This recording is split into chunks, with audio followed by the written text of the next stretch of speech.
Halo teman-teman semuanya, gimana nih kabarnya setelah seminggu ngejalanin PPKM di rumah aja? Nah, stuck di rumah kadang emang bakal bikin bosen sih. Ditambah di tengah-tengah pandemi saat ini, sering banget kita dengar-dengar berita yang sifatnya itu bisa bikin imunitas kita turun nih teman-teman, alias bisa bikin kita gampang stres nih. Padahal di tengah pandemi saat ini, yang kita perlukan itu adalah informasi-informasi ataupun berita-berita yang sifatnya itu positif dan tentunya bisa memotivasi kita agar bisa survive di tengah pandemi seperti saat ini nih teman-teman. Nah, di episode kali ini aku akan kasih tips untuk teman-teman semua gimana cara atur mindset kita supaya tetap positif di tengah PPKM nih dengan cara emotional maturity. Sebetulnya apa sih yang dimaksud dengan emotional maturity atau dalam bahasa Indonesianya kedewasaan emosional? Singkatnya, emotional maturity itu adalah matang secara emosi nih teman-teman. Jadi, seseorang yang sudah dewasa secara emosional, mereka lebih bisa mereda ataupun bisa mengontrol emosinya supaya tidak meledak-ledak nih teman-teman. Nah, di sini teman-teman semuanya tentunya udah pada bisa kan ngontrol emosinya atau malah sering ngeluapin emosinya atau meledak-ledak nih teman-teman semuanya. Pastinya teman-teman jangan seperti itu ya. Emang apa sih manfaatnya punya kedewasaan emosional? Yang pertama, kita lebih mudah berempati nih teman-teman. Bersyukur dengan keadaan ataupun kondisi yang kita hadapi saat ini. Kemudian, kita juga nggak gampang untuk ngejudge orang lain juga. Selain itu, emotional maturity ini juga bisa ngebantu kita agar tetap survive nih teman-teman di tengah masa pandemi saat ini. Nah, mungkin kalau teman-teman sebagian pernah dengar ada pepatah mengatakan don't judge a book by its cover. Jadi kalau misalnya kita sudah matang secara emosional, kita juga pasti punya pemikiran-pemikiran yang lebih positif nih. Jadi kita nggak bakal ngejudge orang nih, nggak bakal mikirin negative thinking ke orang-orang di sekitar kita.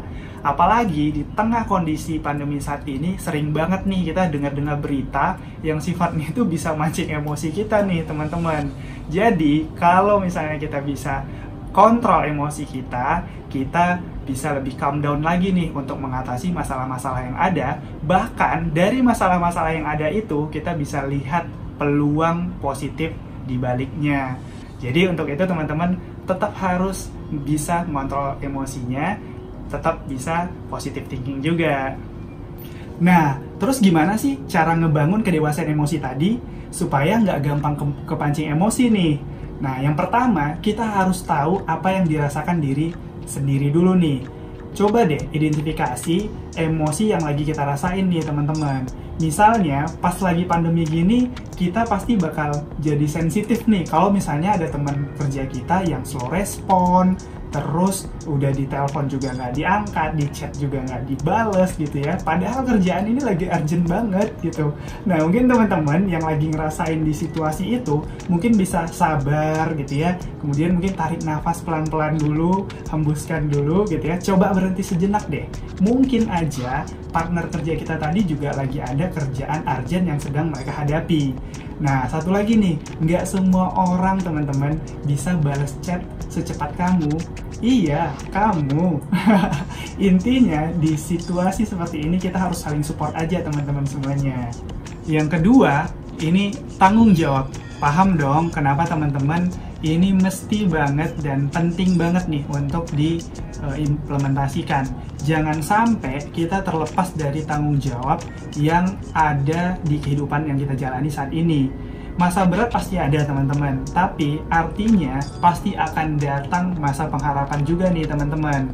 Oh iya, kalau kalian tipe yang overthinking, pasti banyak nih, kayak aku juga nih, dikit-dikit semua dipikirin. Padahal mungkin bukan suatu hal yang penting banget nih teman-teman. Nah, mungkin untuk teman-teman yang sedikit overthinking, bisa nih dibiasain untuk nulis. Jadi teman-teman bisa luapin emosinya lewat tulisan nih teman-teman di sana. Siapa tahu bisa jauh lebih bikin teman-teman plong nih. Nah, ini boleh juga nih teman-teman cobain di rumah ya. Oke, tipsnya udah cukup nih. Tapi mungkin teman-teman pasti bakal bingung nih untuk nerapinnya gimana. Mungkin kayak aku juga bakal masih bingung juga nih. Tapi nggak apa-apa teman-teman. Walaupun memang masih bingung dan belum maksimal, it's okay guys. Pelan-pelan aja. Bisa juga kalian bisa ambil salah satu role model untuk dijadikan pedoman kalian misalnya. Bebas banget nih teman-teman kalau misalnya kalian pengen ambil inspirasi dari siapa aja.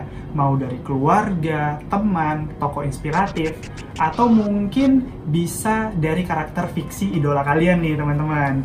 Intinya, kuncinya adalah sabar dan mau menerima nih teman-teman. Eits, jangan lupa bersyukur juga, oke? Nah, buat teman-teman yang lagi struggling di masa PPKM ini, penting banget nih untuk tetap stay positif supaya semuanya tetap balance nih. Bijak memilah informasi juga menjadi poin yang penting, dan jangan mudah terpengaruh sama berita-berita negatif yang lagi beredar. Semoga informasi tadi bisa berguna buat teman-teman semua ya. Nah, kalau teman-teman ada yang punya topik menarik untuk dibahas, jangan lupa komen di bawah juga ya. Nah, yang terakhir, jangan lupa subscribe YouTube channel Satu Indonesia untuk teman-teman semuanya. Stay safe, stay healthy, and stay connected. See ya, salam sehat!